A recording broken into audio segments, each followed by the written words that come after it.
Wara aktar minn 12 xahar minn meta feċ l-ewwel każ ta' COVID-19 f'Malta u meta pajjiżna jinsab maħkum mill-pandemija aktar b'saħħitha minn qatt qabel, bosta huma dawk li jinsabu anzjużi dwar meta huma u l-maħbubin tagħhom l-aktar l-anzjani u dawk vulnerabbli se jkunu jistgħu jieħdu t-tilqima li tipproteġihom mill-virus.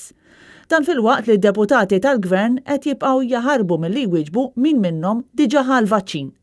Net News diġà konferma li minn barra deputat Prim Ministru Chris Fearn, anke segretarju parlamentari Deoda Battista u l-Ministru Michael Farrugia ħadu t-tilqima.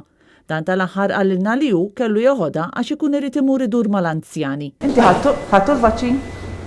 Inti ħadtu l-vaċċin? Naħseb jiena ma qgħadx lura milli immur pubbliku illi ħadd il-vaċċin ħadtu bħala.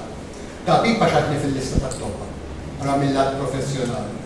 It-tieni biex ikun nista' niltaqa' mal-persuni anzjani vulnerabbli li jaqgħu taħt ir-responsabilità tiegħu. Wara li Net News talab lil kull deputat b'mod individwali sabiex jiddikjara jekk kienx ħal vaċċin, kienu biss il-Ministru tal-Finanzi Clyde Caruana u d-deputat Joe Mizzi li qalu li ma kinux ħadu l-vaċċin. Mill-bqija tad-deputati silenzju assolut.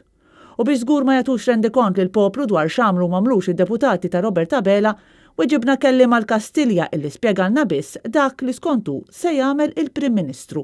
Dan ifisser li minkejja li d-deputati issa qed jinħbew wara email mibgħuta minn kelli mal-Gvern, il-poplu baqa' fil-għama dwar min minnhom fil-fatt diġà ħal vaċċin qabel ma kien imissu.